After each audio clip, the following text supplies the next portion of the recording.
Okay. All right. So today's class is we finished talking about some of the emerging trends, some modern topics in the area of semiconductors in Module 0 and Module 1. We are going to talk about crystal structures and electronic materials.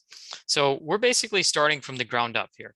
And one of the fundamental things in engineering, as many of you may know already, is this concept that atomic structure determines material properties, right? And so we're going to be doing that in Module 1. We're going to be talking about the atomic structures of electronic materials. And by electronic materials, I'm mainly talking about semiconductors. And then in Module 2, we're going to talk about how the atomic structures then relate to the electronic properties.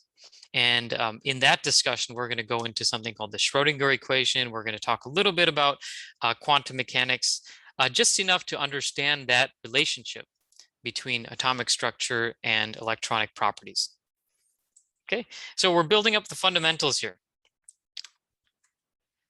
So topics, how atoms are arranged in solid materials. We'll talk about different types of lattice structures. And so for those of you who are in material science or chemistry, this is going to seem very familiar to you. Even those of you who have taken a recent course in material science or chemistry, this will all be very familiar to you. We'll talk about how to analyze and classify different types of crystal lattices. We'll talk about the crystal structures of semiconductors and specifically of silicon, because silicon is probably the most common semiconductor. And then we'll get into how these crystals and semiconductor wafers are actually manufactured. And I think this is super important here. This last point here is because, we have all these really amazing reproducible properties of silicon that's exploited for making microprocessors. You need to have extremely reliable material properties in order to do that. And so I think it's worth it to touch a little bit about the manufacturing processes that allow us to make these super reproducible materials, things that are reproducible on the atomic scale. Okay, so throughout this module and the other modules, you're going to see a lot of images which are taken from different textbooks. There's a Streetman and Banerjee solid state electronic devices textbook, really good textbook. Some of the more recent ones, Semiconductor Physics and Devices from Nieman and Dmitrijev, Principles of Semiconductor Devices. So thank you to all the authors of these textbooks that we're able to benefit from here. All of these are very good textbooks. All right, so we're going to talk about three types of solids in this class.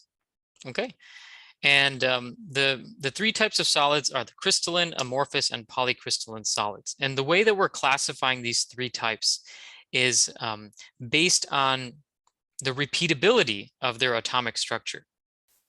Okay, so on one end, on the left end of things, let's suppose we have a material where the atomic structure is periodic. There's a repeating arrangement of atoms throughout, and those atoms are arranged in what's called a crystal. There's something called a unit cell, which is a minimum repeating pattern. But the point is that the atomic spacing, the structures are all repeating throughout the material. Okay, this gives it some very interesting properties. So if we just think about the basic concept or the basic notion that atomic structure determines properties, that suggests that crystalline materials will have, pretty reproducible properties from one part of the material to the other, provided that that arrangement of atoms is repeating. Okay. So one characteristic of crystalline materials is that they typically will break along the crystal planes. Okay, so if you took silicon, for example, single crystal silicon, and you basically had like a little scratch on it, and then you broke the wafer, it would end up breaking right along the crystal plane, because that's along the crystal planes is where the atomic bonds are some of the weakest. So that'll form a nice clean cut. even if you may have started off with an ugly cut to begin with. Okay. Crystalline materials typically have a defined melting point. Silicon, for example, up above 1000 K. But it's a very well-defined melting point. And one of the interesting things here is that it has anisotropic properties. Can anyone tell me what anisotropic properties are? Does anyone recall, maybe from chemistry or material science? What does the word anisotropic mean?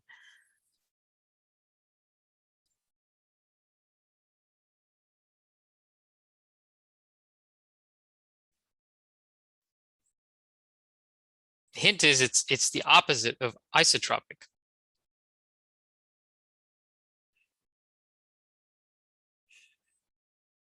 Okay. Right, so no problem here. The anisotropic means that it has different properties in different directions. Okay, once we start looking at these crystal planes, this will hopefully become a little bit more clear, is that depending on which direction you're going in the three-dimensional crystal, the atomic arrangements might be slightly different. They'll be repeating. I don't want to confuse anyone and say like these are still repeating arrangements of atoms, but the repeating pattern might be different if you're going in the east-west direction versus the north-south direction, or if you're going off at a 45-degree angle. The atomic spacings might be different in each of those different directions. So as a result, what's very fascinating is that you could have different properties along different crystal directions. For example, if we're talking about electrical properties, the conductivity might be different in the Z direction than it is in the X or Y direction, depending on what the crystalline structure looks like. Okay. So another type of material here is called the amorphous material.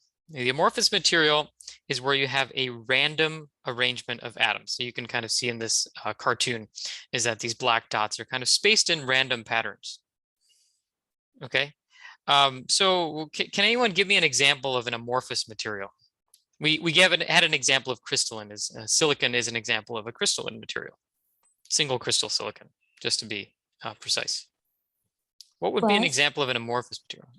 Glass is a good example of a amorphous material, right? How about something else?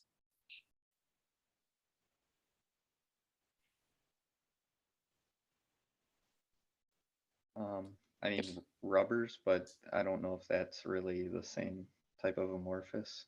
Yep. Rubbers are an example of an amorphous material, right? Plastics, some plastics are amorphous. So good. So amorphous materials have a random arrangement of atoms. And as a result of that, if you were to break a piece of hard plastic, the way it'll break is it'll break in some kind of random pattern. Okay.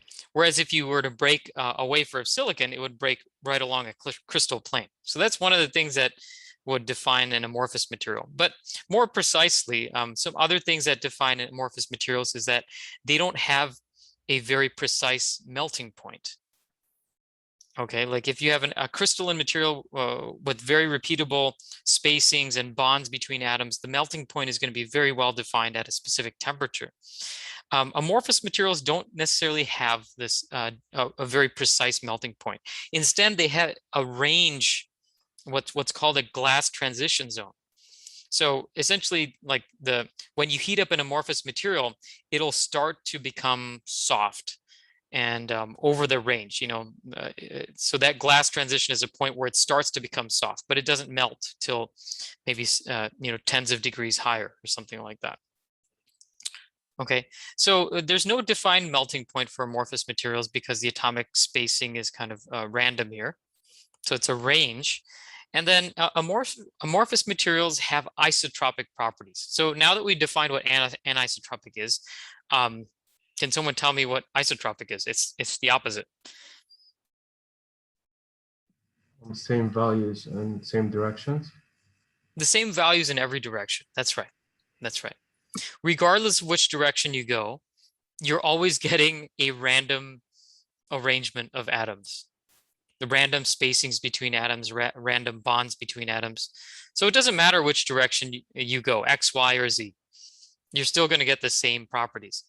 Now, this is sometimes a point of confusion, is that, well, amorphous seems like it has random arrangements of atoms, so wouldn't this be anisotropic? And the answer is no, because anisotropic has to do with direction, right?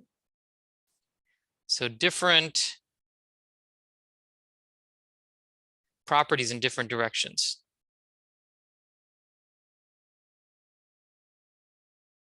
So I'll just put X, Y, Z just to show there's different three-dimensional directions, X, Y, Z vectors. Okay, and isotropic means same properties in all directions.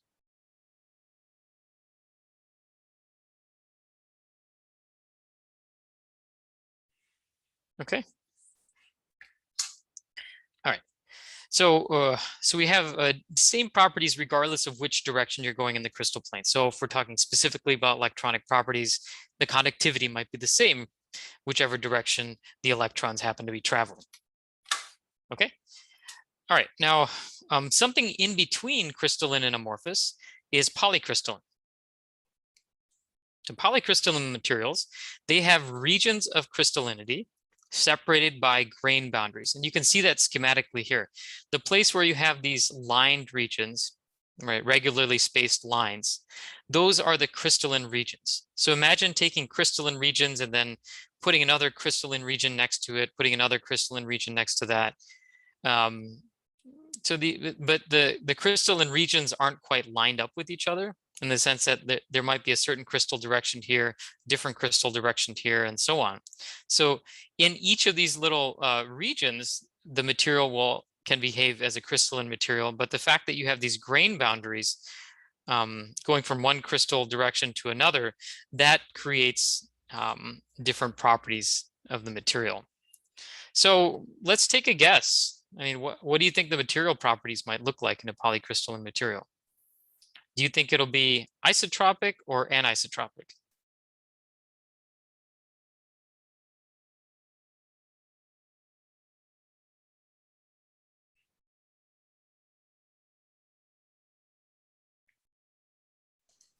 Maybe a little of both. Thanks, Clayton. Yeah, a little bit of both. When you're at the scale, of the individual regions of crystallinity, then you might see some isotropic behavior at really small scales. But once you're at the larger scales, where it keeps on going through grain boundaries, and those grain boundaries happen to be in all random directions and orientations, then it'll start behaving more like an amorphous material with isotropic properties. Okay, and then if you were to break the material, what do you think might happen if you break the material? Like where it would break? The grain. It would probably break along the grain boundaries. Yeah. Thanks, Melvin. And then in terms of melting points, it's not going to have a very precise melting point like crystalline does, and it's not going to have a range of transition range as large as an amorphous. It'll be something in the middle. Okay. So on this right side, this is a really cool image. I thought this is an image from a TEM. So chemical engineers may have heard of a TEM before. A TEM is a transmission electron microscope, and it is one of the highest resolution microscopes in the world today. We use TEMs to look at crystalline structures. Okay. Typically what's done is that you have a very thin section of a material, and that sectioning might be like 10 angstroms thick or something like this, very 10 to 100 angstroms thick, let's say, very, very thin material. You put it down on, let's just draw this out. In a TEM, very thin section of material, it's placed in a vacuum chamber, and in that vacuum chamber, you shoot electrons through the material. The reason why it's called TEM, transmission electron, is because the electrons actually transmit through the material. When an electron goes through the material, it scatters a little bit. Okay, and then this end here, there's a bunch of detectors.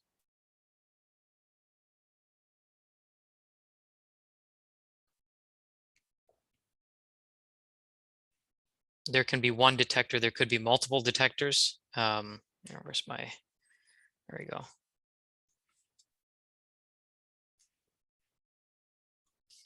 I'll just draw one type of TEM here. Say there's a detector, electron detector. So this electron is coming from a gun, and that gun can aim in different directions. So that TEM, it's like an electron beam that's sort of scanning across the material, and as it's scanning across, the electrons deflect in different ways. For example, this might go off in this direction. This might go off in this direction. Okay, there might be one detector or many detectors down here, but as this gun is scanning across the material, the electrons going through and then scattering, and they're detected by the detectors, you can actually build up an image of the material, and you can do so with very, very high resolution, subatomic scale. So in this image, you can actually see crystalline silicon. And the way that you know it's crystalline is because you can see this clear repetition of atomic spacing. Each one of those bright dots here represents one atom, and they have spacings. The spacings between them are fixed, as you can see, this repeating pattern throughout this region. Now, if you go up here, this was actually a material that was a crystalline silicon substrate, meaning you started off with a piece of crystalline silicon, but then you deposited amorphous silicon on top of that. Amorphous silicon is the same type of atom. It's still a silicon atom, except it's not in crystalline form. And so you can see that the atomic arrangement is much more random. Okay, and you can't quite make out the individual atoms or patterns of the individual atoms. So it's really cool that you can actually see this kind of stuff. All right, and just so you know, a scale bar here, this is 5 nanometers. All right, a nanometer is 1/billionth of a meter. It's very, very tiny. All right, so let's go on and talk about some simple unit cells. So crystalline materials are typically made of these repeating structures. And we'll talk about 5 of the most basic unit cells. And these unit cells are all cubic in nature. They don't have to be cubic, but these basic ones are. Okay, but just so we all understand, I want to repeat this again, that the smallest unit of repetition is called a unit cell. A crystalline material is a set of repeating unit cells. Okay. This image from the book nicely draws the different unit cells. And then there's also, if you click on this link in the notes, you can go to a 3-dimensional model. So let's start off with a simple cubic. Okay, you can see that the way to think about a simple cubic is you have a cube, and then you have one atom at each of the 8 corners of the cube. All right, so you have 8 atoms here, each at the corner of the cube. This A here represents the spacing between 2 atoms along the edge. Okay, so this unit cell has a lattice constant A. The lattice constant basically means the spacing in the unit cell. So if we add another atom to the middle of it, you get the body-centered cubic. All right, so it's just a simple cubic with an additional atom in the middle of the cube. And then the face-centered cubic is slightly different. Instead of putting an atom in the middle of the cube, you put an atom on each one of the 6 faces. Okay, a cube has 6 faces, one on top, one on bottom, and then 4 around the sides. So in each one of those faces, you've added an atom right in the middle of the face. 1, 2, 3, 4. So these 4 atoms along the sides. Got 1 atom on the top face, and then 1 atom on the bottom face. Okay, so we can count 8 plus 6 is 14. Okay, but we're going to talk about later like what the actual counts of atoms are, because we also need to take into account how much of the atom is inside the cube. We'll talk about that a little bit later. All right, so I just want to point you to this nice resource here. This shows just a little browser where you can take three-dimensional models of the cubic lattice, just roll it in 3 dimensions, and just reinforce your mental model of what these crystals look like. So if we look at the face-centered cubic, for example, you'll see that you basically have an atom on each corner of the cube, and then you also have one atom on each face. Okay, so I encourage you to just look at this on your own. So these are the 3 basic unit cells. So now let's jump back to semiconductor materials. Okay, let's start by looking at the periodic table. In the periodic table, the elements that play a role in semiconductor materials are listed here. Remember, the periodic table is columns 2, 3, 4, 5. There's a, you can find the periodic table, it looks like this. Only certain columns play an important role with semiconductors. So 2, 3, 4, 5, and 6 are the ones that play a role in semiconductors. So does anyone recall, what do these numbers mean? This row 4 of a periodic table, what does that mean? What do those atoms have in common? The ones that appear in column 4. Same valence electrons? Same valence electrons, that's right. And what do the valence electrons do, Corey?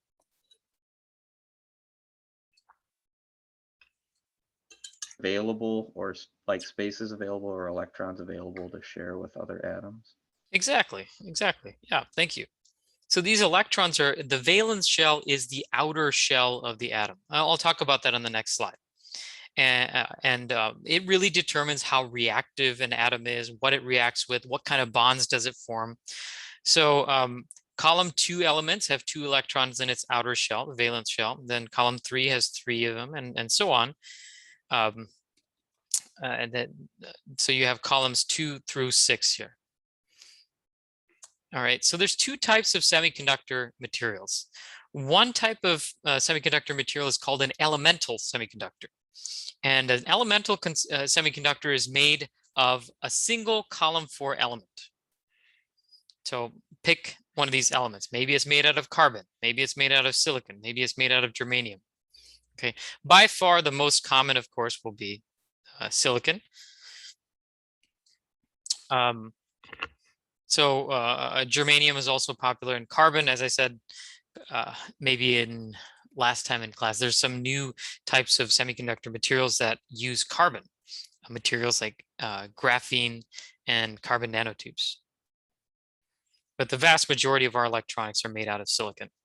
So the typical applications for elemental semiconductors will be transistors and other integrated circuits. There are some types of infrared and nuclear detectors which are made from elemental semiconductors. Then you can go into the binary semiconductors. The binary semiconductors are, you can think about them as being a 50-50 mix of 2 or more semiconductors. It says here alloys, which are mixtures of 2 or more semiconductors. The simplistic view is just to think about a 50-50 mix of 2 different elements. Now, just as a general rule of thumb, you have the 3-5 set of compounds will go, you have 3 elements in the outer shell for the column 3 elements, and then 5 electrons in the outer shell for these column 5 elements. When you combine these in a 50-50 mix, the atoms interact in a way such that you form 8 electrons in the outer shells. And 8 electrons in the outer shell means that it means that the atom is stable. Okay. So if you have a column 4 element bonding with other column 4 elements, you can end up with stable configurations. If you have column 3 elements bonding with column 5 elements, you can have a stable configuration. And if you have column 2 elements bonding with column 6 elements, you can also have a stable configuration. Right, so these are all the options that you have. If you look at the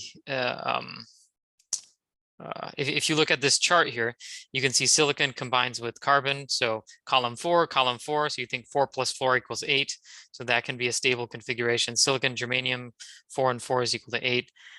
Binary 3, 5 compounds, 3 plus 5 equals 8. So that can be a stable configuration. So look at all these different types of 3, 5 materials that are out there. Okay, it's almost as if you can pick, pick an element in column 3 and pick an element in column 5. And there's possibly a 3,5 compound that can be made, that can be tested, and so on. Okay, not all combinations work, but it's all, there's a lot of them. Okay, then the 2,6, you combine like a material from column 2 and column 6. So you have a lot of these zinc selenide, zinc telluride, cadmium telluride, cadmium selenide.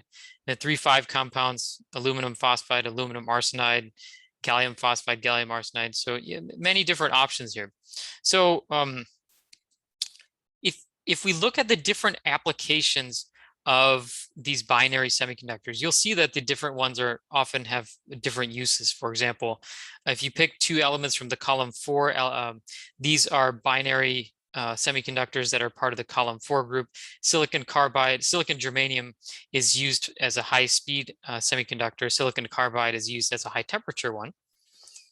When you look at the 3,5 compounds, these are used in 2 things. One is they're used in high-speed devices, so stuff that's used in optical communications, wireless communications, space communication applications. And another unique thing is many of these 3,5 compounds that you see here are what's called direct bandgap semiconductors. Direct bandgap semiconductors have this unique property that they can absorb light and they can emit light. So they're great for building things like LEDs, the stuff that goes on your smartphone displays. And then the 2,6 compounds are good like fluorescent materials for things like the old school television screens. Some of these materials are also used as radiation detectors. All right, so a whole bunch of different semiconductor materials. That being said, we are going to spend almost the entire semester talking about silicon. Okay. We'll touch a little bit on some of the other materials, but we're going to focus a lot on silicon. So let's go to the atomic structure of silicon then. Okay, so let's see where are we at. So let's start off with the Bohr, the Bohr model of silicon, and then the Lewis dot diagram. So I'm bringing you guys back to high school chemistry here. Okay, so we look at silicon. This is where it appears on the periodic table. Silicon is in column 4. And then if you look at this element on the periodic table, you'll see that it has a 14. 14 is the atomic number. What does the atomic number tell us?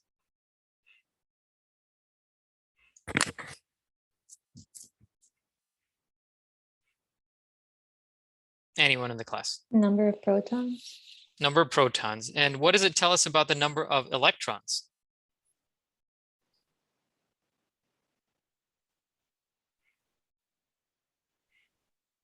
Hint is that we're assuming that the atom is electrostatically neutral. It's just the number of protons. Yeah, it's equal to the number of protons. That's right. Okay, so let's see. So we have 14 protons and 14 electrons in silicon. And down here you have the atomic mass. So, we won't spend much time talking about the atomic mass here, but there's also these things called neutrons in the atom, and that neutron has a mass similar to a proton. So like a typical silicon atom would have like 14 protons, 14 neutrons, and then 14 electrons. So 14 of each. Some atoms may have more, and that's why the atomic mass is a little bit larger than that. Every proton and every neutron contributes 1 unit to this atomic mass, and electrons don't contribute any because they have very small mass compared to a proton. This thing that you see up here is the electronic configuration. So we are going to talk more about that in the next module. But really briefly, you see is 3s2 and 3p2. This is saying that there's 2 electrons in the 3s subshell, 2 electrons in the 3p subshell. These are the outer electrons. And so these are the ones that are involved in atomic bonding. So that's why they're listed here in the periodic table. So if we look at the Bohr model diagram here, then we can see that, as I mentioned before, there's 14 protons in the nucleus and there's 14 neutrons in the nucleus. Okay, so they're clustered together here. The Bohr model was, one way of looking at the atom that predicts some of the behaviors, but not all of the behaviors of the atom. That's where the nucleus is in the middle, and then the electrons are just orbiting around there in these nice circular orbits. All right, so you can count your 14 electrons around there. Now, the Bohr model says that the electrons orbit the nucleus at different energy states. All right, and each of the different energy states corresponds to different radii of the orbits. So the lowest energy electrons will be orbiting close to the nucleus. You can see that this first energy level has 2 electrons in it. Then you go to the next one, you see 2 more electrons. Okay, so this would be what's called the 1s. This would be the 2s, and so on. And then you have you have more in the next one. So we'll talk more about this in the next module. I don't want to get into the weeds of that right now. A key point is that if you look at the outer subshells, the 3s has 2 electrons in this orbit, and then there's a 3p that has 2 electrons, as you see here. So there are a total of 4 electrons in the outer shell. Another representation which chemists really like to use is the Lewis dot diagram representation, which is shown here. Okay, rather than draw all this stuff out, you're just drawing 4 dots around here. Why do we draw 4 dots? Well, silicon is a column 4 element. It has 4 electrons in its outer subshell. The electrons in the outer subshell determine a lot of the reactivity and bonding of the electrons. So that's why we basically skip drawing all this extra stuff. We only draw the essential stuff. All right, so silicon has 4 electrons in its outer shell. Any questions so far?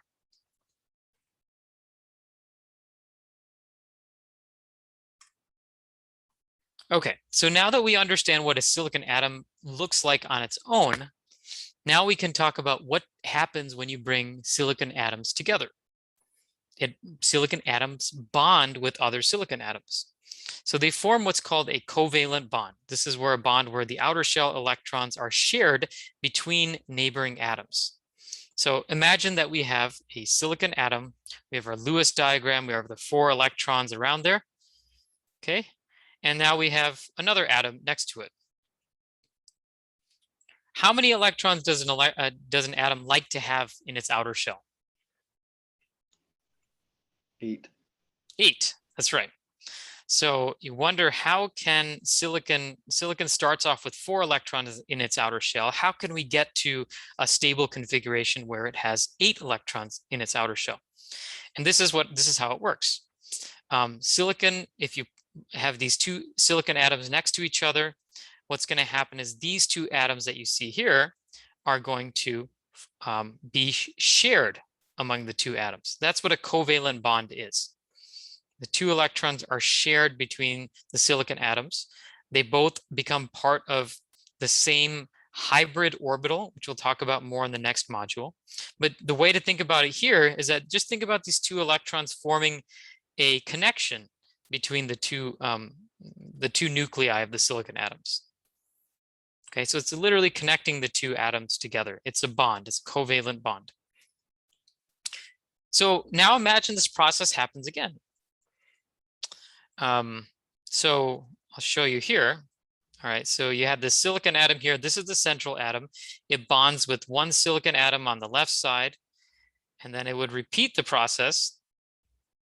Okay, so it would form a bond with the silicon atom above it, to the right of it, and then below it. Okay, so it forms 4 bonds, 4 covalent bonds. All right, now Corey mentioned that silicon would prefer to have 8 electrons in its outer shell. So each covalent bond produces 2 electrons. There's one atom that the silicon atom had on its own, and then another electron from the neighboring silicon atom. So these 2 both become part of the outer shell of this silicon atom here. All right, so there's 4 covalent bonds here, and each covalent bond has 2 electrons, so for a total of 8 outer shell electrons. The outer shell is full, you have stable atomic bonding.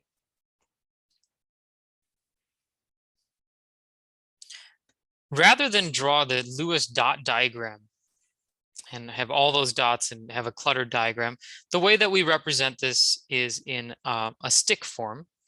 If we were to draw it on paper, we kind of look at it like this. We have a silicon atom in the middle, and then 4 surrounding silicon atoms around it. And then we have these sticks that we draw. Each stick represents a covalent bond. So each stick has 2 electrons. So each one of these guys here represents 2 electrons.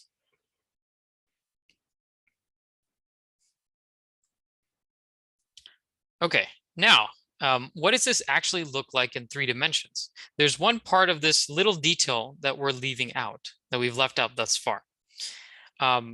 Let's just say, hypothetically, is that a silicon atom was bonded to 4 other silicon atoms around it, and it happened to be they were all like kind of in plane with each other. So all on the same,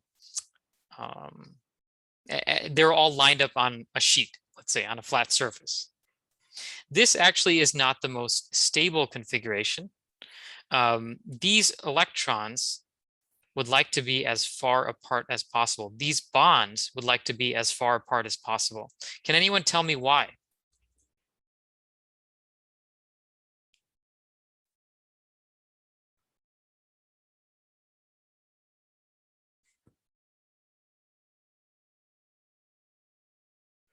Oops.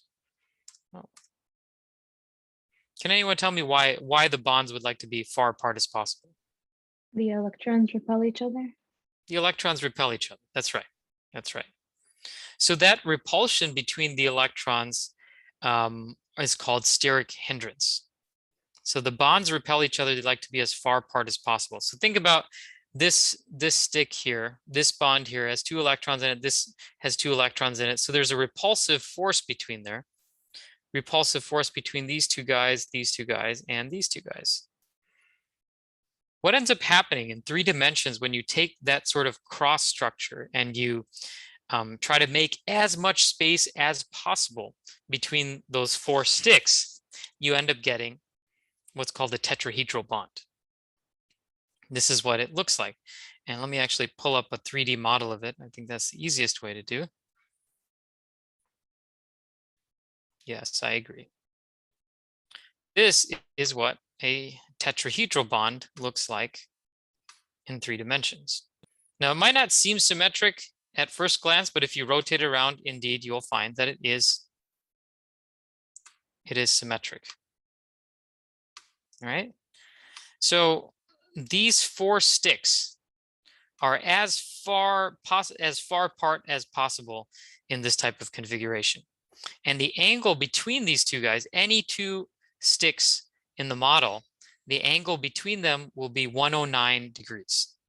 You can use geometry to figure all this stuff out, but we're not going to focus on all those geometric calculations. Just know that the angle between them is 109.5 degrees. So it looks kind of like a tripod. If you flip it around again, it looks like a tripod. You flip it around again, also looks like a tripod. So it's this is what's called the tetrahedral structure, tetrahedral configuration. Okay, so each one of these sticks represents a bond, and as we'll find out in the next module, that bond is also referred to as a hybrid orbital. Okay, well, more details on orbitals in the next section here. So now let's talk about the silicon, the diamond lattice. Okay, so we're going from the bonding. So this tells you how silicon bonds with the atoms next to it. Now we can talk about what the lattice structure looks like. Okay, before we talked about these basic unit cells.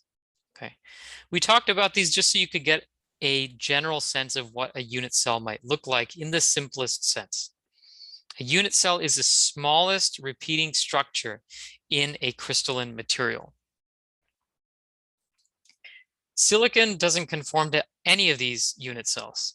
It has its own unit cell, which is called the diamond lattice. You could call it the diamond unit cell if you want, that's fine. The diamond lattice looks like this. So silicon and other elemental semiconductors, they form a diamond lattice where each atom is connected to 4 other atoms around it. So that tetrahedral bonding. And it turns out if you do that, the smallest repeating unit, it turns out to be this relatively large structure here with many atoms in it, as you can see in the diagram here. Okay, now this, I'll start by just showing this unit cell. So this is called the diamond lattice. Okay, if you were to take this pattern and repeat it over and over again, that is the crystal structure of silicon. I highly recommend that you just open these up from your course notes and just rotate them around so that you can convince yourself and feel confident in what you're looking at here, that indeed each atom is connected to 4 atoms around it. Okay, and that is that pattern repeats. When you set that up this way, you end up getting a diamond lattice. So how do you construct, if I asked you to draw a diamond lattice, how would you do it? I found that there's 2 ways to visualize a diamond lattice. One is mentioned in the book, and the way they describe it is an FCC lattice, a face-centered cubic lattice, which we talked about a few slides earlier, with 4 additional interior atoms. And those 4 interior atoms are marked with a red dot here. I'm hoping that will help you kind of visualize. Okay, all the other atoms that you see here are on the faces or the corners of the cube. These ones with the red dots are the ones that are in the interior of the atom. Okay, and I really, again, I encourage you to look at this in a 3D model and kind of rotate it around and convince yourself of this. There's another way to visualize it, is that 2 FCC lattices displaced by 1/4, 1/4, 1/4 of the lattice constant. Now I find this definition a little bit less intuitive, so I would just go with definition number 1. So how would you draw this? You could start with an FCC lattice. So an FCC lattice means you have a cube, you have 8 atoms at each one of the corners of the cube. Then you add 6 face atoms, one on each of the faces. And then you add your 4 interior atoms. And just so you see where those 4 interior atoms go, I split this cube up, and I have this second diagram here. The upper half of the cube looks like this. Notice that the interior atom, if you were to break the upper half of the cube into 4 subcubes, right? So you cut it across and horizontally and vertically here. You can split it up into 4 subcubes, and the interior atoms are in the middle of 2 subcubes that are diagonal from each other. Okay, so think about this red atom is bonded to an atom up here. It's bonded to an atom up here, and down here, and down here. The same goes for this one. Now, if you look at the lower half of the cube looks like this, where the interior atoms is also, they're arranged diagonally. They're contained in diagonal subcubes, but they're opposite the pattern that's on the top subcube.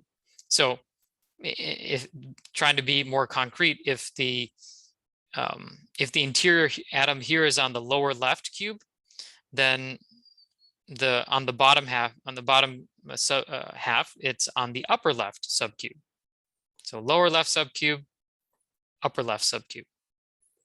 And on the other side, it's the upper right subcube up here, and then the lower right subcube down here. Okay. So it's easy for me to just describe this in words. But I don't think that you truly understand it until you go and try to draw this yourself. So that'll be a little exercise to you. Go ahead and draw the silicon diamond lattice, maybe after the lecture today, or whenever you can, like on your time. Okay, and again, you can use this VRML model to give yourself a better idea. The zinc blend lattice is very similar to the diamond lattice. The zinc blend lattice forms when you have compound semiconductors, like gallium arsenide. Okay, remember, gallium arsenide is a compound semiconductor, so it consists of a 50-50 mix of gallium and arsenide. Gallium is a column 3 element, and arsenide is a column 5 element. So this one is a column 3 element, and the arsenide is a column 5 element. Okay, now the way that gallium arsenide bonds, I think it's worth talking about here. I'll just draw this on this end. Imagine that you have a gallium atom here. Then we're going to draw 4 arsenide atoms around it.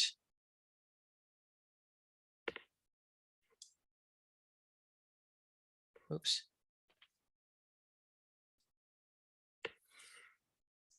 So draw an arsenide atom up here, and down here. Okay. So just like we did with silicon, we're going to draw the dot diagrams. So say the dot diagram here.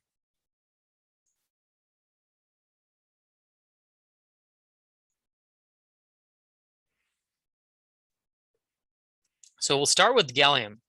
Gallium has 3 electrons in its outer shell. So arsenide has 5 electrons in its outer shell. It's a column 5 element. So let's draw 5 here. 1, 2, 3, 4, 5. Oops. Let me fix that.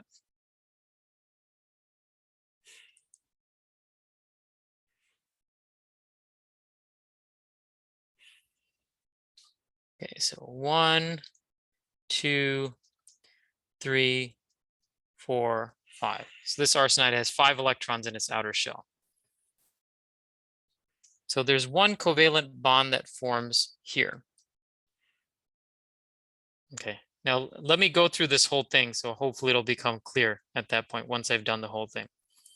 Now the next one, this arsenide atom also has 5 electrons in its outer shell. So let's draw that.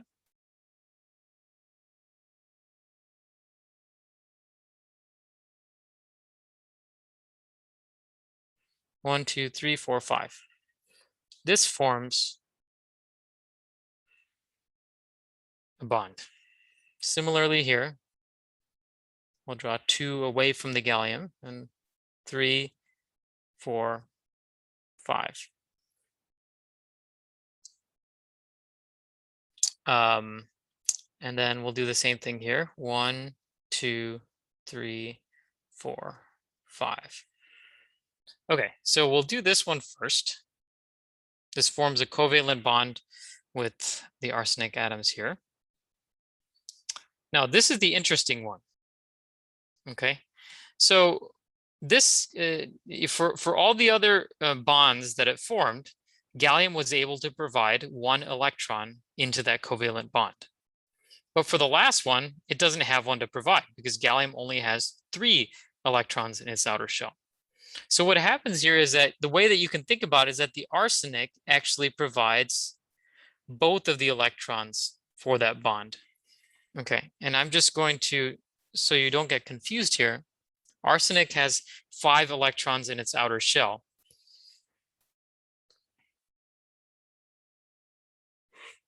So arsenic is providing both the electrons for this bond here. So now you have the gallium atom is happy because you have 8 electrons total. Now we look at the arsenics, okay? So this arsenic atom will bond with gallium atoms around it. All right, so I'm just going to draw something like this. So this arsenic atom, it provided 1 gallium, 1 atom for this covalent bond, 1 atom for this covalent bond, 1 atom for this covalent bond, and it provides 2 electrons for the final covalent bond.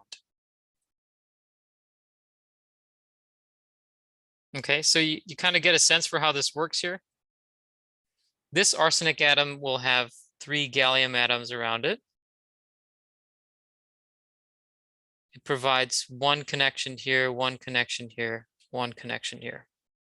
Okay, I encourage you to try this at home, so just so you can see that the numbers do in fact work out. They do work out, and arsenic, by providing, each arsenic atom provides 2 electrons that go into one of the covalent bonds around it. For all the other covalent bonds, it provides just a single electron into that covalent bond. Okay, so it's providing an extra electron, but the number of electrons basically add up when you have a 50-50 mix. So that's the zinc blend lattice. And if we go into the 3D VRML model here, there's a nice one here for that. Yeah, and these things you can kind of see, they spin around like this.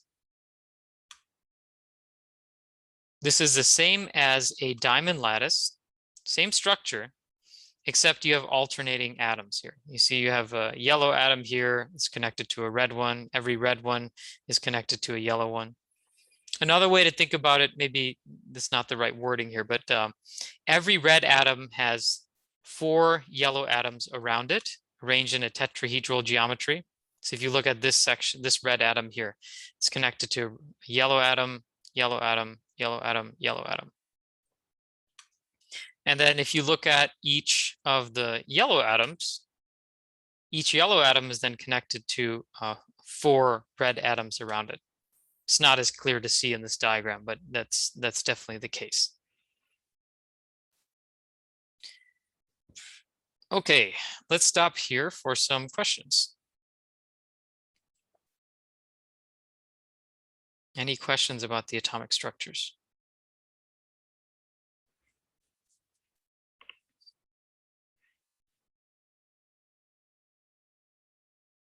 Okay, no questions? All right, good.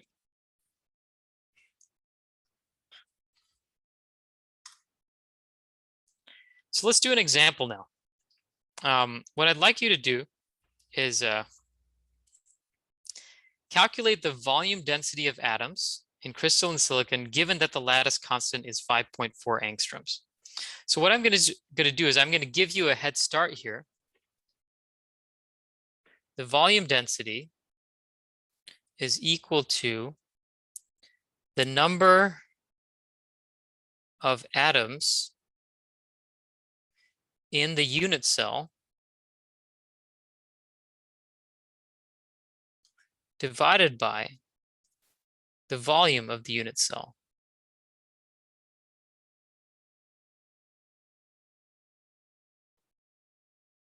Now this seems like a pretty simple calculation, and it's really not bad, but just one point of note that I want to make here that often trips up students is when you're calculating the number of atoms in the unit cell, you have to keep in mind that some atoms are not entirely in the unit cell, only a part of them are. So I want you to keep that in mind when you're trying this problem here.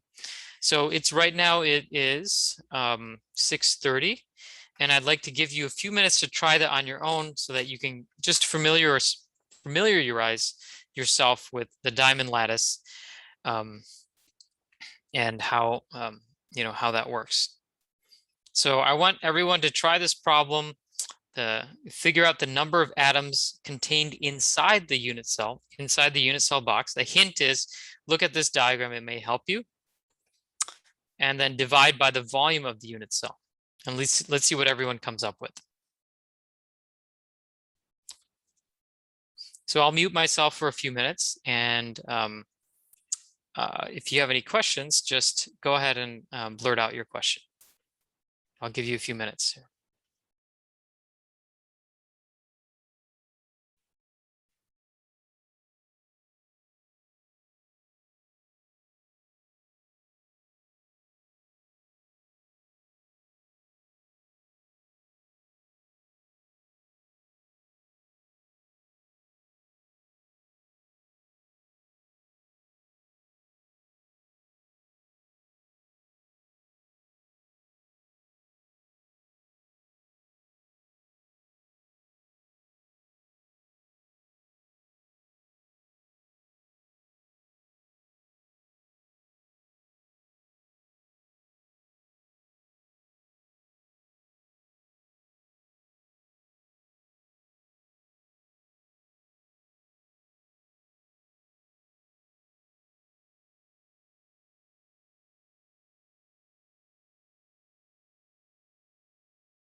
Hey, Professor. I have a question for you. Are we doing our calculation based off the right-hand cube here mainly, right? Not the left hand? Because I mean, Sorry about that, Melvin. I was muted. Yeah, I see your question here. The reason I put this this diagram here on the right side is so for two reasons. One, the fact that you can see that some of the atoms that are in the unit cell, this is the unit cell on the left. I want you to see that some of the atoms in the unit cell are not entirely contained in the unit cell. So you'll have to consider fractional fractions there. And the second thing I want to show here is some of the distances here. okay. But we can base our count off of the right unit cell, and that would be accurate rather than, I'm not sure if the issue with this picture here, it doesn't show the interior atoms. So make sure you don't forget about the interior atoms, and then you should be good. I got you. Okay. So the way I suggest you do this is like break this up into look at how many corner atoms you have, how many face atoms you have, and then how many interior atoms they have. Okay, understood. Thank you. Sure.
Okay. All right, so just at 5:35 right now. So I want to see where everybody is right now. So let's try this out. Does anyone have a solution or would like to walk through the solution, even if you don't have the final number yet?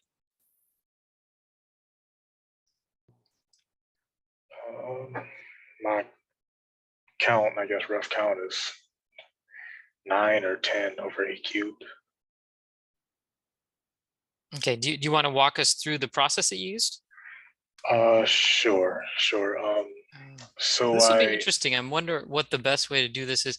If it might be interesting if you all are comfortable doing screen shares with your writing. I don't know if some of you might have tablets that can work, or you can always just describe it in words like we're doing right now. Either one is fine with me, but always like I'm interested to see like how we can better like share our ideas.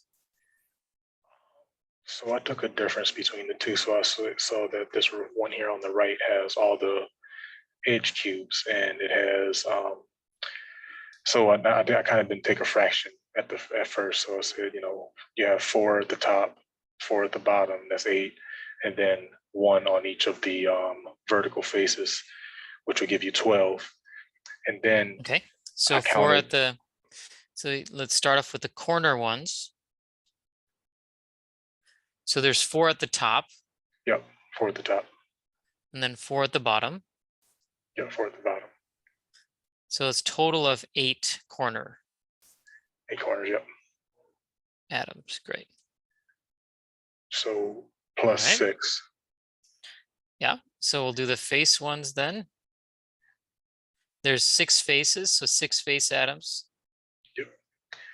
So that gave me the total of the ones that are at a boundary, and then I went to the left to count how many there were in total. Mm-hmm. So if I count the ones in total, we know we have. Let me just recount it here. Sure.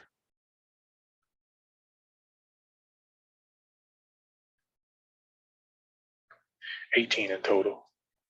So we know we have 18 total. 18. That's right. We have 18 atoms in total. Yeah. Now from 18 atoms, we know that 6 of them are halves. So we do 6 times 1/2. Yeah, plus. you got it. You got it. So let me just back up for a second. So there were 18 total atoms. 4 of those are interior atoms. So there's 4 interior. Interior ones are the ones that I show in black here. Hold on. The ones that with the red, sorry, the ones with the red dot are the ones on the interior of the atom. They are not touching the faces. Okay, so when we do this calculation, so this is the part that we're getting to, Melvin, is that you're saying that you have to multiply the different, depending on where the atom appears in the lattice, you have to multiply that by a fraction, right? Yes. So let's start with the corner ones, if you don't mind, because that's at the top. So this is an example of a corner atom. So what fraction of that atom is inside the cube, inside the unit cell? 1/8. 1/8, that's right. So when we do this calculation, we have to say 8 corner atoms, and we multiply that by 1/8 because only 1/8 of the volume of that atom is inside the cube. All right, and then what's the calculation going to be for the face atoms? So the face atoms would be one of these guys here. 6 times 1/2. 6 times 1/2, right? And how about the last group? So I did 18 minus 8 minus 6. And then those are all whole ones, which are in the interior. Right. So So there's 4. There's 4 interior atoms, and that just gets multiplied by 1 because the entire atom is inside. You see the difference here? The interior atoms, they're not shared between unit cells. This is a key concept here. If we back up, we say look at the corner atoms. or let's look at one of these corner atoms. Only 1/8 of the atom is actually contained inside the unit cell. The rest of that atom is contained in neighboring or adjacent unit cells. So we don't count what portion of the atom is part of the neighboring unit cell. So the corner atom is 1/8 of each corner atom is inside the unit cell. 1/2 of the face atoms is inside the unit cell. So the face atoms look, they look kind of like this. Only 1/2 of it is inside the unit cell. So they get multiplied by half. And then the interior atoms, they're completely enclosed in the unit cell, so they get multiplied by 1. All right, so we have, this is our numerator here. And then the denominator, the volume of the unit cell. The way that we're going to do that calculation is we just take 5.4 times 10 to the -8 centimeters. And then we cube it.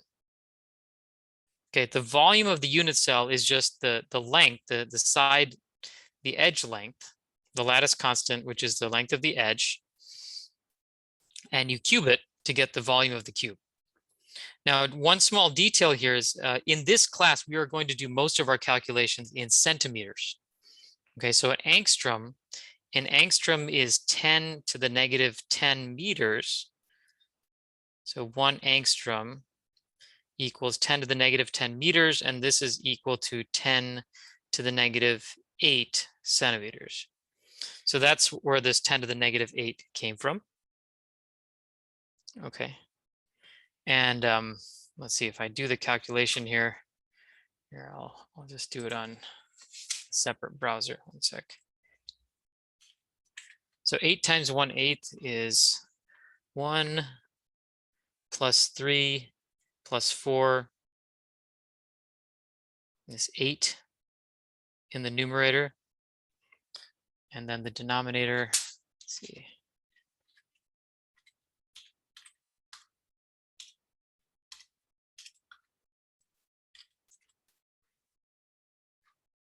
$1.57 times 10 to the -22. And the units here will be centimeters cubed. And if we do that calculation, 8 divided by that.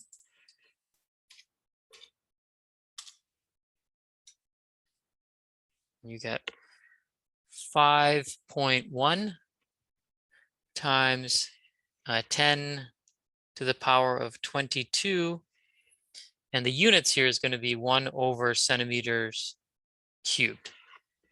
So what this means is that if you were to take single crystal silicon and you cut a 1 centimeter by 1 centimeter cube, or 1 by 1 by 1 centimeter cube, there would be 5.1 times 10 to the 22 atoms in there.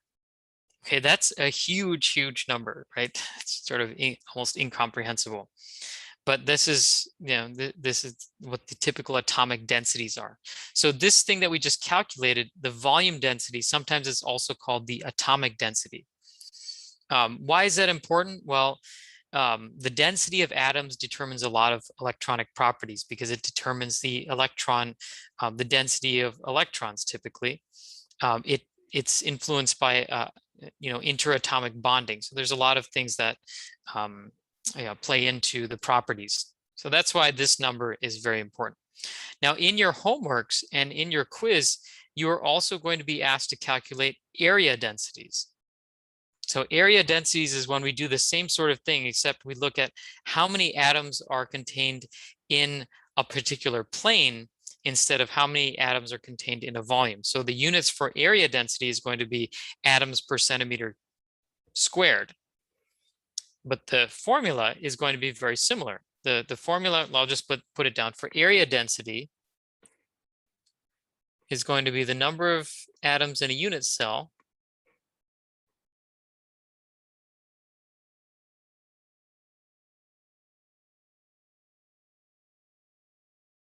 divided by the area of the unit cell.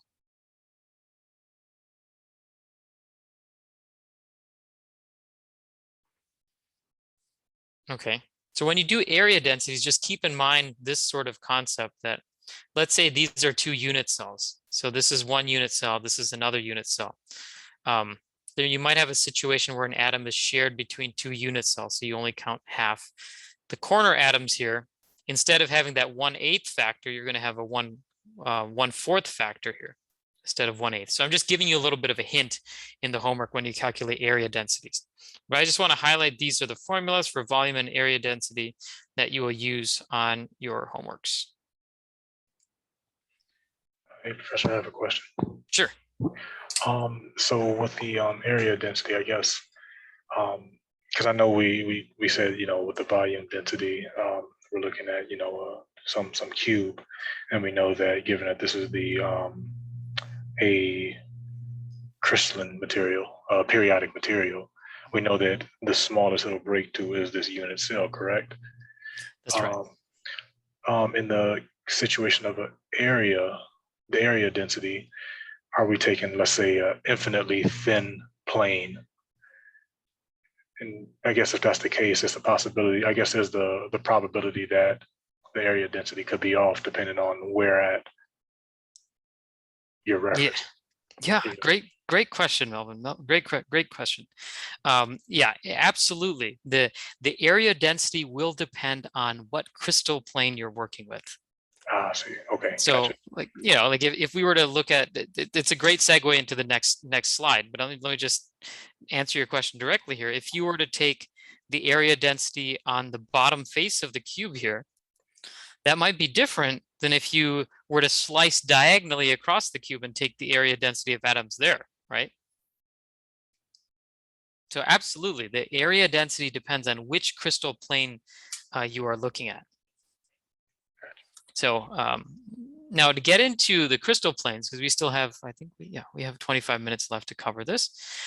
We can talk about Miller indices. So what we're going to do essentially, I'm just speeding up ahead here, is that we are going to talk about the different crystal planes in the lattice. So I mentioned that, we could look at the atoms along the face of the unit cell, along with the face of the cube in the unit cell. We could consider atoms that occur in a plane where we cut diagonally across the unit cell, this green plane here. Or we could consider something where we kind of cut even more diagonally, like a slanted, we're also cutting across diagonally, but we're taking like cutting diagonally across 3 faces, and we form a plane from that. So there's different ways we could slice and dice a crystal. The atomic densities will be different. The area densities will be different depending on how we cut it.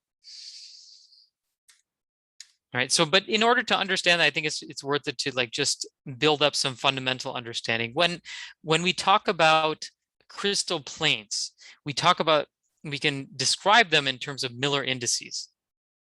Okay, and the material scientists are quite familiar with these.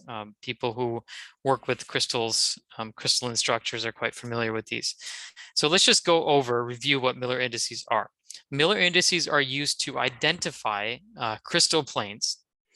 So in a typical cubic system, the Miller indices of a plane describes a vector which is perpendicular to the plane. So if you look at this example here, the plane that I am drawing here is with the one that's encircled by my mouse.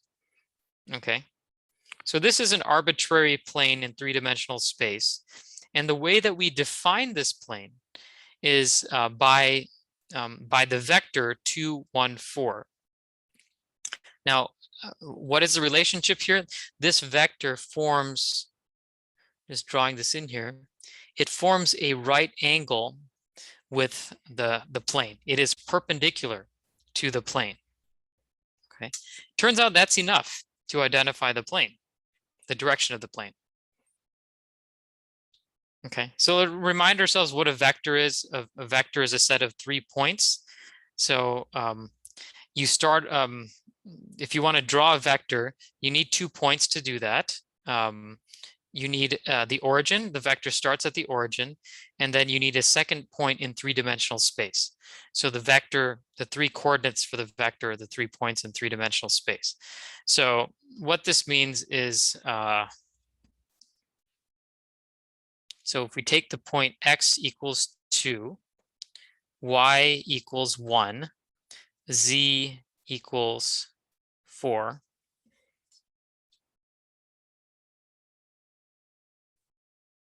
So x equals 2, y, this direction is equal to 1, z is equal to 4. So you get a point up here. So this is the point for your vector. Let me just draw this in a different color so that's hopefully more clear. Okay, so when you're drawing the vector, you take this point that we figured out, given by the coordinates 2, 1, 4, and then you take a point. You take a point at the origin here, and that's how you draw this vector. Okay. And that vector can describe all, the planes that are perpendicular to that vector. So let's go through this step by step as a specific example. Okay. So if you're given an arbitrary plane, as is shown here, how would you go about finding the Miller index for that plane? It's a simple 3-step process. The first step is to find the intercepts of the plane with each of the axes. So imagine that you have this plane here, again shown by my mouse, the arrow. Find the x-intercept, the y-intercept, and the z-intercept. So in this case, you can kind of see here that the x-intercept, the x-coordinate at which it intersects the x-axis, that is x equals 2. Then you go over to the y-axis here, you can see that it intersects the y-axis at y equals 4. Right, so this is 4. This is x equals 2. And then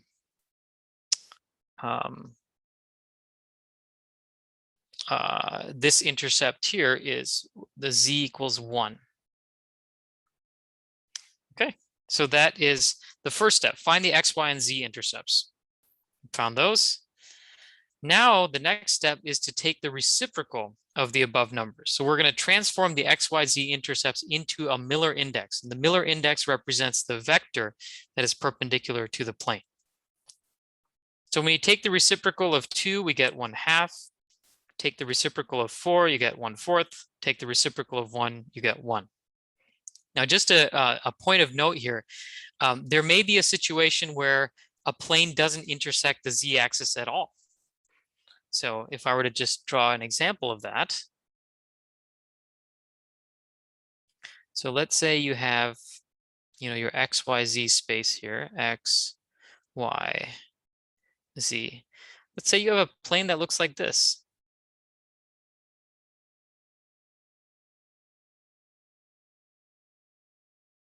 This plane here. This plane never intersects the z-axis, right? It never intersects the y-axis. I'm sorry, it doesn't intersect the x-axis either.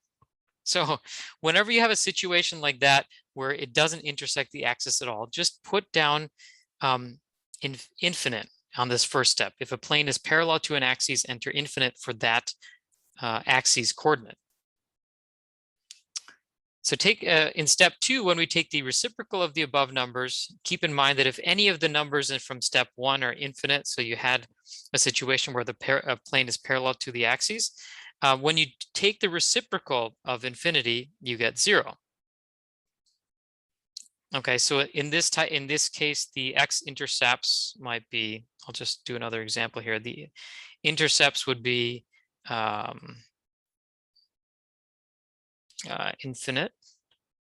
infinite, and let's say 2 here. The y-axis, it's meeting the y-axis at y equals 2. So that's step 1. Step 2, you take the reciprocal of those guys, you're going to end up getting 0, 0, 1/2.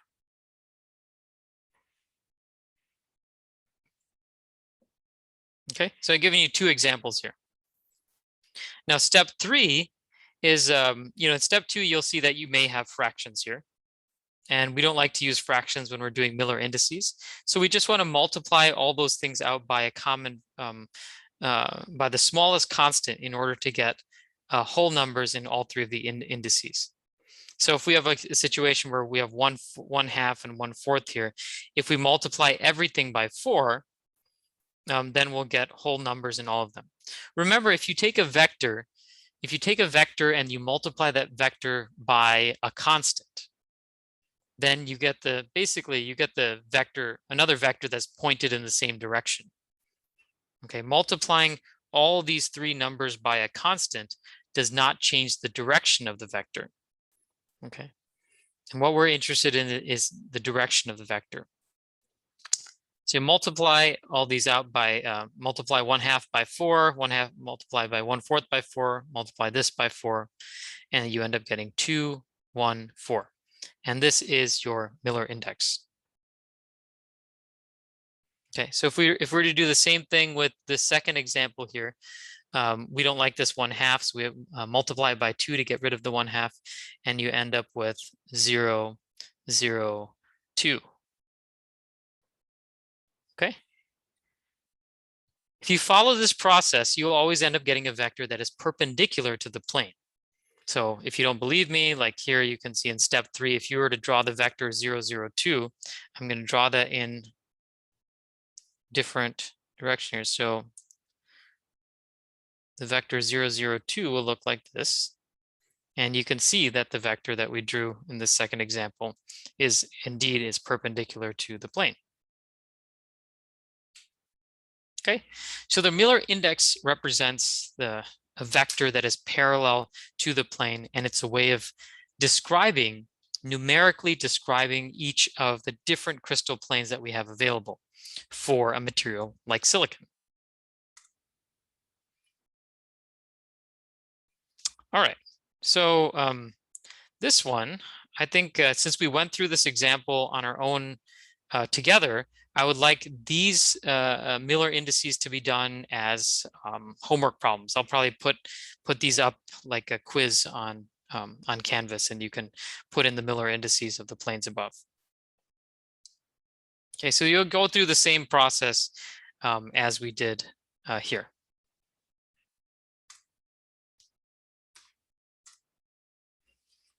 Okay, so now we're going to talk about the crystal planes in silicon, or in a cubic lattice, and this will relate to silicon, I should say. Okay, now I want to point out that there is planar symmetry in a cubic lattice. And the way that we can understand that is by jumping back to some of the simple lattices that we saw here. Okay, let's take a simple cubic lattice. Okay. So let's say we are going to look along the crystal plane. We're going to slice the unit cell. We're going to slice it up, and we're going to look at this plane here.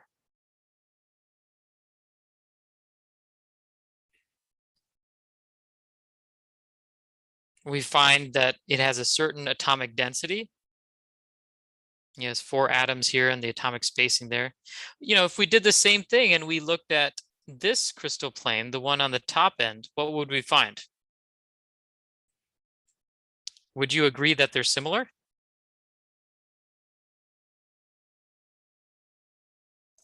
Yeah. Okay, good. Well, how about what if we did one of the side ones here now, the one that I'm drawing here? Would that be similar or identical?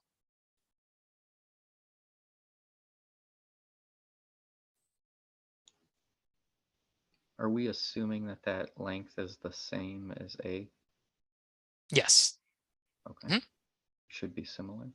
Yeah. Yeah, it's the same. So if you have something like a simple cubic unit cell, there's symmetry there. So when we look at different planes, we see that the atomic arrangement in each of those 3 planes is the same. So if we took this, let's say this was plane number 1. You know, you see that there's 4 atoms spaced out like this. Okay, so this is 1. If you look at plane number 2 again, you see that there's 4 atoms spaced by A. And then if you do 3, same thing. 4 atoms with the spacing A between them. Now what happens, just to throw in a curveball, what might happen if I did this instead? Let's say I took this cubic plane, draw across here like this. You know what? Let me erase the ink. Erase all the ink here. We'll start over so it's not cluttered.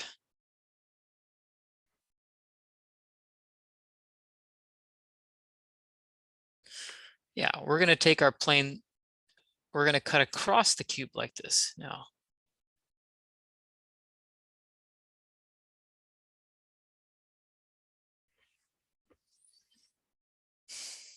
What does this plane look like? Let's call this plane number 4. Is this the same as the other ones? No. Well, yeah, that's correct. So it's not the same. Why is it not? It's wider. It's wider. That's right.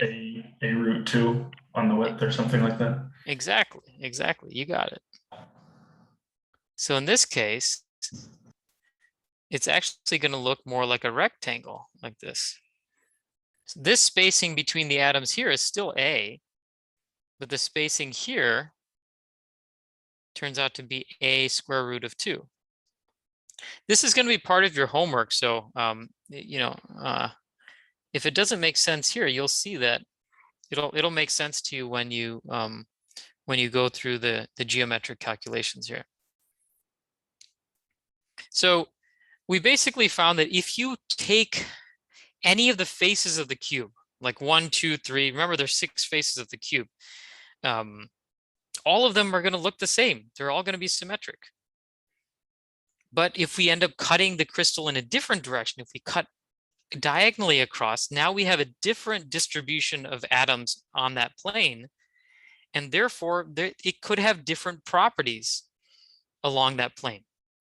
So, you know, just to give you a more concrete example, think about electricity. Electricity is a flow of electrons through the material.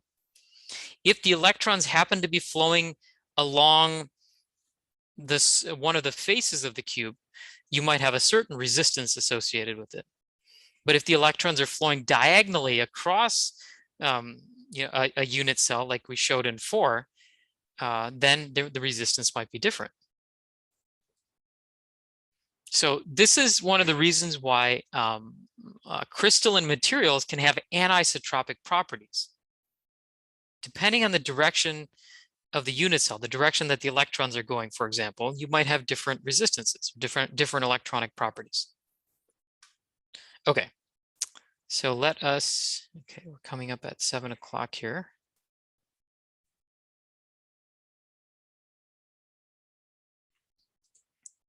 So how do we go about, how do we deal with that?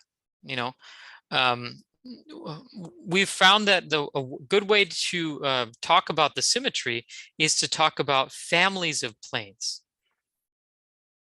Okay, so if we were to find, excuse me, the Miller index of this plane here, if you draw a vector that's parallel to that plane, the Miller index would be 0, 0, 1.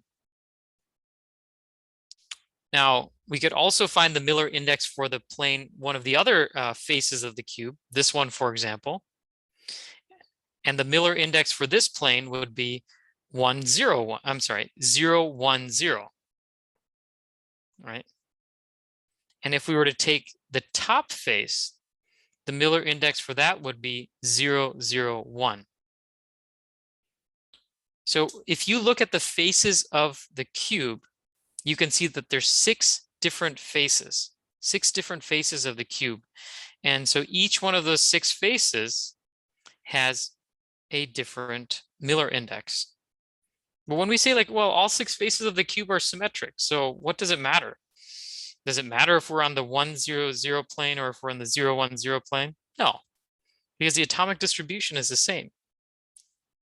So in order to kind of like, prevent all that nonsense discussion, we say instead, like, all of these planes are part of the same family of planes. We call it the 1, 0, 0 family of planes. So the definition of the 1, 0, 0 family of planes is basically any of the faces of the cube. We can do something similar with there's another family of planes called the 1, 1, 0 family of planes. So that's this one here. If this is specifically the 1, 1, 0 plane, okay, but there's also the 1, 0, 1 plane or the 0, 1, 1 plane. Okay, basically all the planes that have 2 1s in the Miller index are part of this 1, 1, 0 family of planes.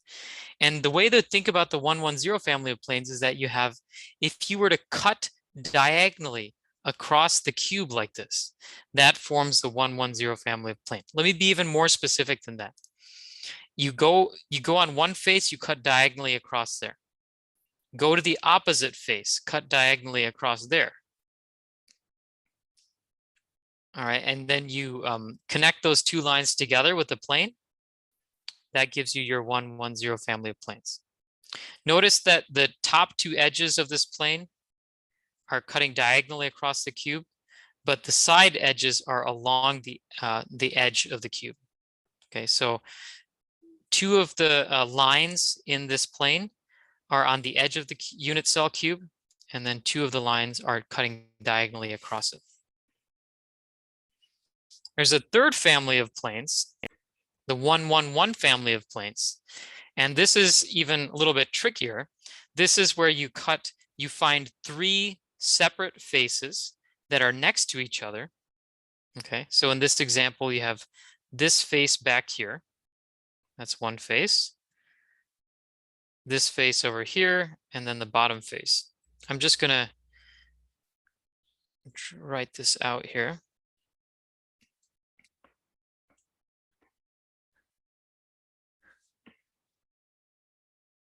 Three adjacent faces. So you start off with 3 adjacent faces of the unit cell, cut diagonals across 3 of the faces, diagonals across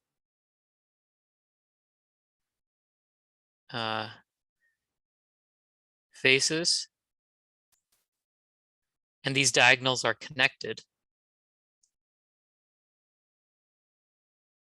So this will be 1 diagonal, this will be 2 diagonal, and this will be the 3rd diagonal. Notice those diagonals are connected to each other. All right, start off with 3 adjacent faces, draw a diagonal such that the 3 diagonals are connected to each other, and those 3 lines, these 3 lines, sorry about that.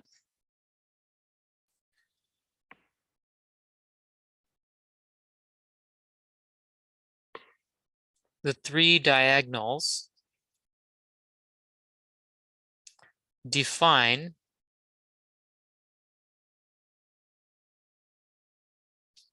the plane.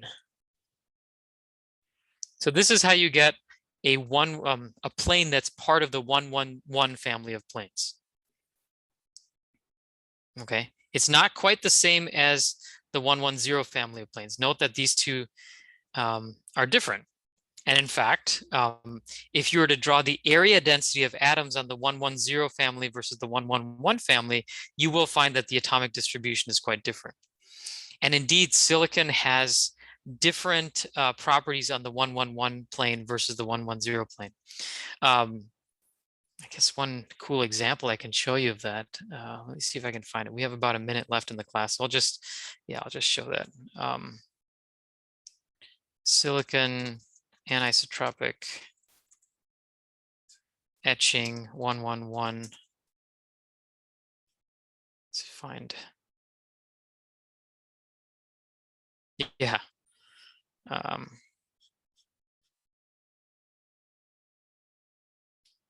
So here's a schematic. This is not going to be on your test, by the way. It's just something, it's just so you can see that there's actual real world applications of these crystal planes. So let's say you have a piece of silicon like this, okay? And this is the 11100 direction. So this is one of the faces of the unit cell. This is one of the faces of the unit cell. This vertical line is also one of the faces of the unit cell. It's part of the 100 family of planes. The 111 family of planes forms a 55-degree angle with the 100 family of planes. And it turns out that the atomic distribution along the 111 family of planes is quite different than it is along the 100. So if you take silicon and you put it into a chemical that etches silicon, it turns out that the chemical can only etch along the 100 direction. It cannot etch a 111 plane. So you end up getting these really cool like structures where you have like a very well-defined 55-degree slope like this. And what these things are used for in practice in the MEMS, in the world of MEMS, let me see if I can find a picture.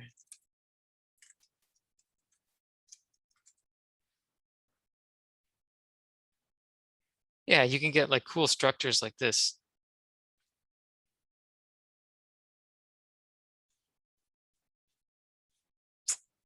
These types of structures where you have a very, very well-defined 54-degree sidewalls just by putting the silicon in a chemical etchant. And this has been exploited for many things, like to make like all sorts of devices like accelerometers and heaters and things, all sorts of sensors that are probably in your cell phone or you use them at some point during the day. Okay, good. I think this is like a good stopping point then. Over the weekend or the next few days, look out for, I'll be posting a homework. That homework will have some sample problems on there that you can give a shot at. And there will also be like a quiz that will probably be due sometime next week. It'll just be a short quiz, just a few problems, just to make sure you're keeping up with the material. So my philosophy is that I really want you guys to keep up with the material because it just makes your life a whole lot easier. If you don't understand stuff for several weeks, then it just becomes harder to learn new stuff because everything we learn is based on the stuff that we learned before that. It's very like, comprehensive. So the quizzes that I'm going to give you are just short things just to make sure you're keeping up with the thing and don't fall behind. Okay, so we'll end class here today. Thanks for your attention. So any questions today? Any other questions on the crystal planes?